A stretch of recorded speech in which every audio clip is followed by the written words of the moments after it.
ഇപ്പോൾ പ്രധാനമന്ത്രി രാജ്യത്തോട് സംസാരിക്കുന്നു. തത്സമയം.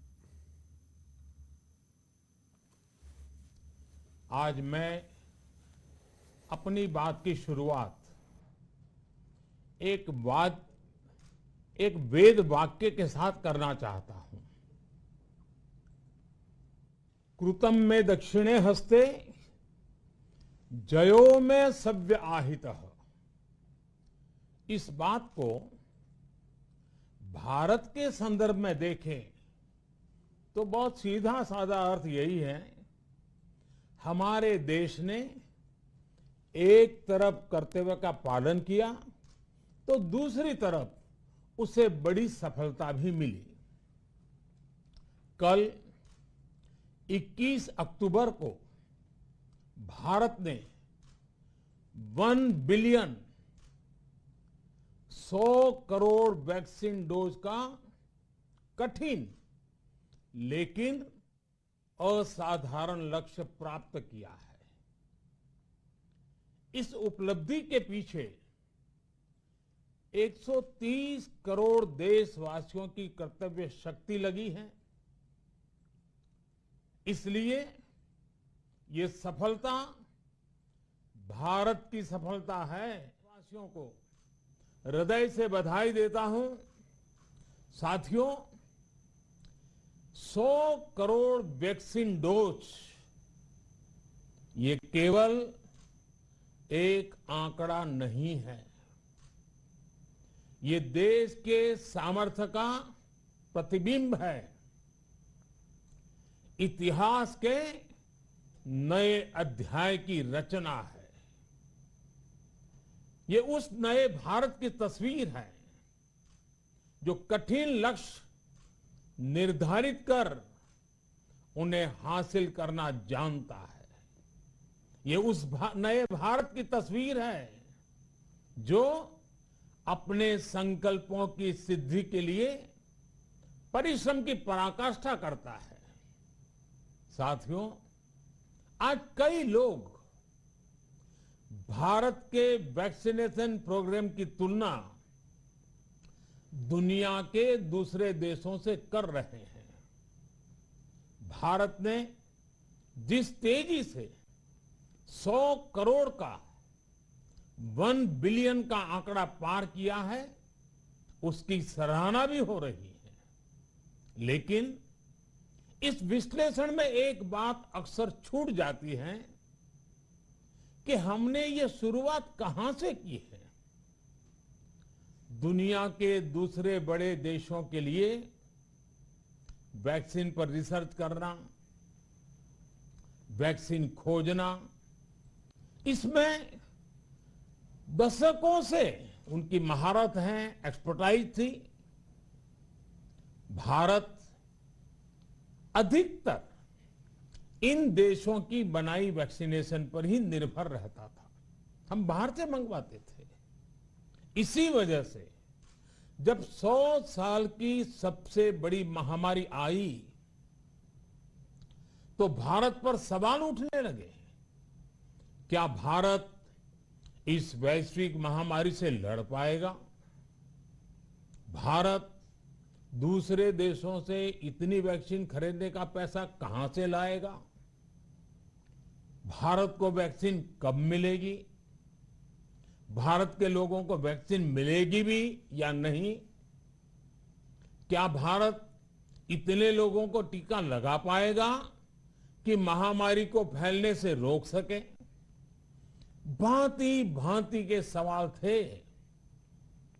लेकिन आज ये 100 करोड़ वैक्सीन डोज हर सवाल का जवाब दे रहा है। भारत ने अपने नागरिकों को 100 करोड़ वैक्सीन डोज लगाई हैं और वो भी मुफ्त, बिना पैसा लिए। साथियों, 100 करोड़ वैक्सीन डोज का एक प्रभाव ये भी होगा कि दुनिया अब भारत को कोरोना से ज्यादा सुरक्षित मानेगी। एक फार्मा हब के रूप में भारत को दुनिया में जो स्वीकृति मिली हुई है उसे और मजबूती मिलेगी। पूरा विश्व आज भारत की इस ताकत को देख रहा है, महसूस कर रहा है। साथियों, भारत का वैक्सीनेशन अभियान सबका साथ, सबका विकास, सबका विश्वास और सबका प्रयास का सबसे जीवंत उदाहरण है। कोरोना महामारी की शुरुआत में ये भी आशंकाएं व्यक्त की जा रही थी कि भारत जैसे लोकतंत्र में इस महामारी से लड़ना बहुत मुश्किल होगा। भारत के लिए, भारत के लोगों के लिए ये भी कहा जा रहा था कि इतना संयम, इतना अनुशासन यहां कैसे चलेगा। लेकिन हमारे लिए लोकतंत्र का मतलब है सबका साथ। सबको साथ लेकर देश ने सबको वैक्सीन, मुफ्त वैक्सीन का अभियान शुरू किया। गरीब, अमीर, गांव, शहर, दूर सुदूर, देश का एक ही मंत्र रहा कि अगर बीमारी भेदभाव नहीं करती तो वैक्सीन में भी भेदभाव नहीं हो सकता। इसलिए यह सुनिश्चित किया गया कि वैक्सीनेशन अभियान पर वीआईपी कल्चर हावी न हो।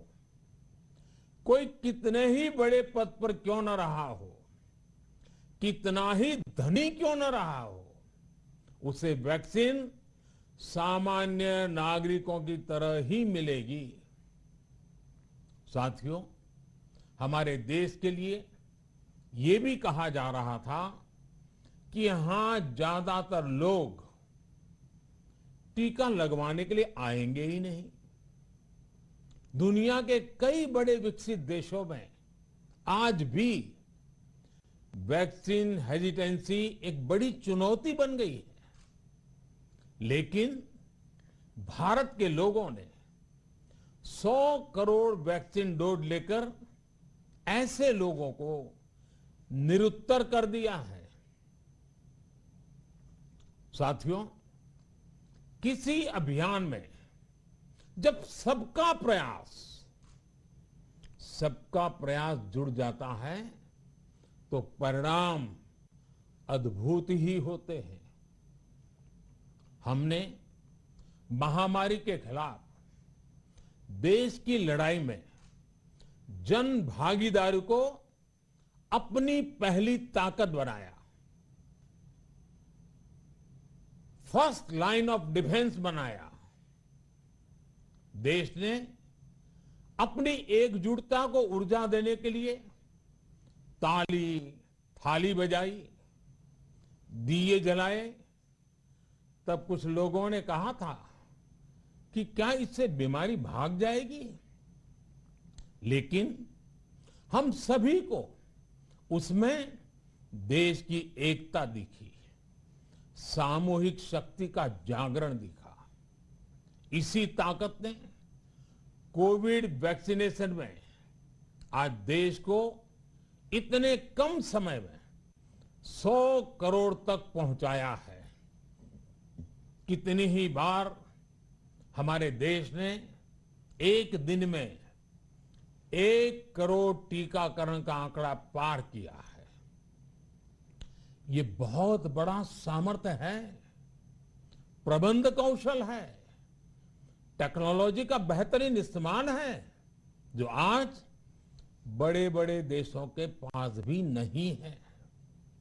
साथियों, भारत का पूरा वैक्सीनेशन प्रोग्राम विज्ञान की कोख में जन्मा है, वैज्ञानिक आधारों पर पनपा है और वैज्ञानिक तरीकों से चारों दिशाओं में पहुंचा है। हम सभी के लिए गर्व करने की बात है कि भारत का पूरा vaccination programme science born, science driven और साइंस बेस्ड रहा है। वैक्सीन बनने से पहले और वैक्सीन लगने तक इस पूरे अभियान में हर जगह साइंस और साइंटिफिक अप्रोच शामिल रही है। हमारे सामने चुनौती मैन्युफैक्चरिंग को लेकर भी थी, प्रोडक्शन को स्केल अप करने की भी थी। इतना बड़ा देश, इतनी बड़ी आबादी, उसके बाद अलग अलग राज्यों में, दूर दराज इलाकों में समय से वैक्सीन पहुंचाना, ये भी किसी भागीरथ कार्य से कम नहीं था। लेकिन वैज्ञानिक तौर तरीकों और नए नए इनोवेशन से देश ने इस चुनौतियों के समाधान तलाशे असाधारण स्पीड से संसाधनों को बढ़ाया गया।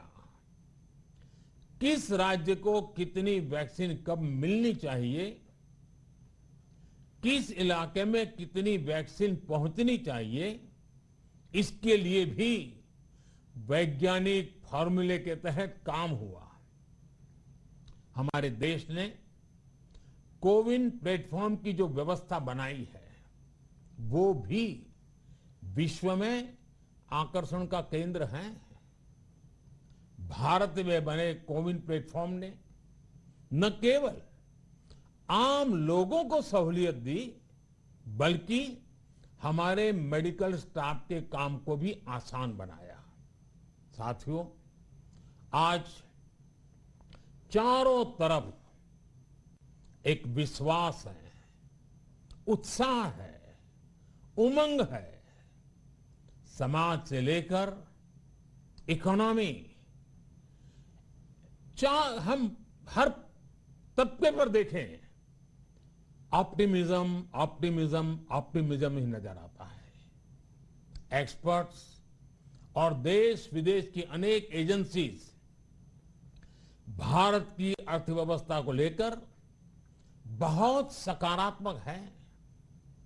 आज भारतीय कंपनियों में न सिर्फ रिकॉर्ड इन्वेस्टमेंट आ रहा है, बल्कि युवाओं के लिए रोजगार के नए अवसर भी बन रहे हैं। स्टार्टअप्स में रिकॉर्ड इन्वेस्टमेंट के साथ ही रिकॉर्ड स्टार्टअप्स यूनिकॉर्न बन रहे हैं। हाउसिंग सेक्टर में भी नई ऊर्जा दिख रही है।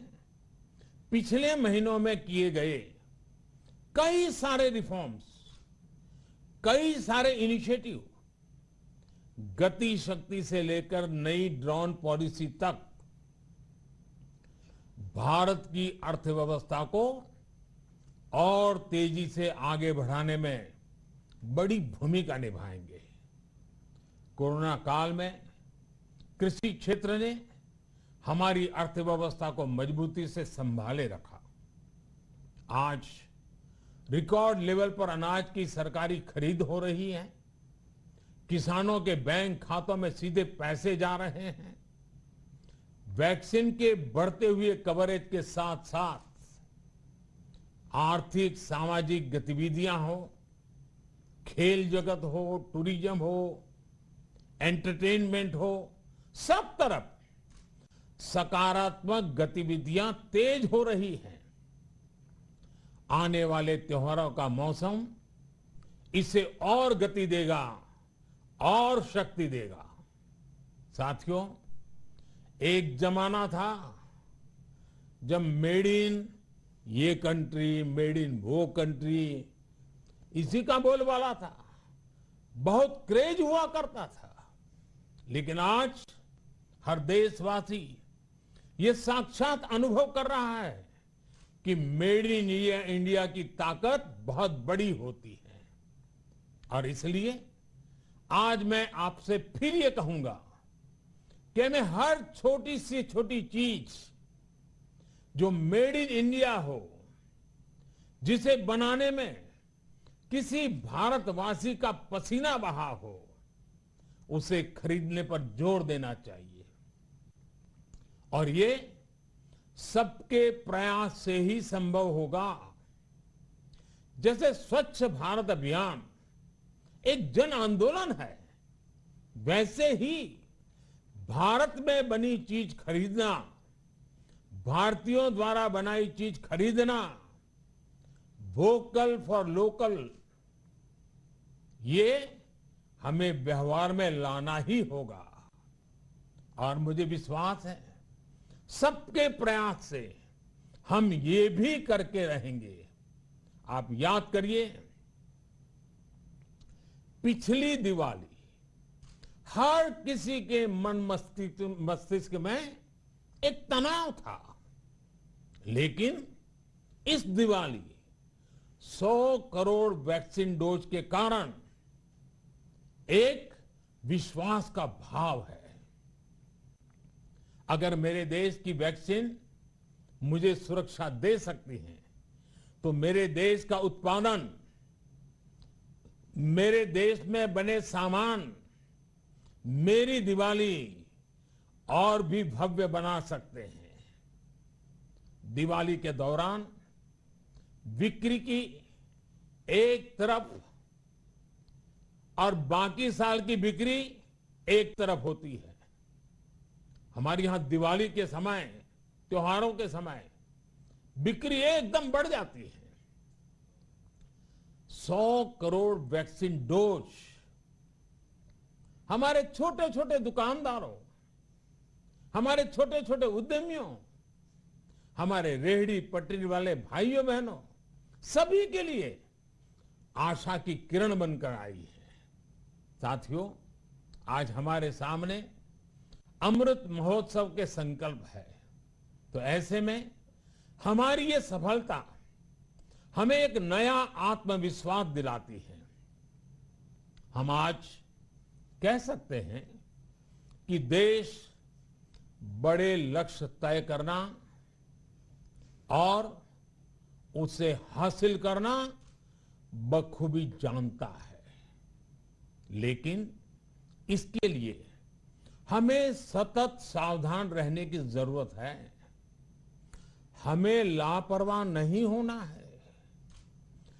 कवच कितना ही उत्तम हो, कवच कितना ही आधुनिक हो, कवच से सुरक्षा की पूरी गारंटी हो, तो भी जब तक युद्ध चल रहा है, हथियार नहीं डाले जाते। मेरा आग्रह है कि हमें अपने त्योहारों को पूरी सतर्कता के साथ ही मनाना है। और जहां तक मास्क का सवाल है, कभी कभी जरा, लेकिन अब तो डिजाइन की दुनिया भी मास्क में प्रवेश चुकी है। मेरा इतना ही कहना है, जैसे हमें जूते पहन करके ही बाहर जाने की आदत लग गई है ना, बस वैसे ही मास्क को भी एक सहज स्वभाव बनाना ही होगा। जिनको अभी तक वैक्सीन नहीं लगी है, वो इसे सर्वोच्च प्राथमिकता दें। जिन्हें वैक्सीन लग गई है, वो दूसरों को प्रेरित करें। मुझे पूरा भरोसा है कि हम सब मिलकर प्रयास करेंगे तो कोरोना को और जल्द हरा पाएंगे। आप सभी को आने वाले त्योहारों की एक बार फिर बहुत बहुत शुभकामनाएं, बहुत बहुत धन्यवाद।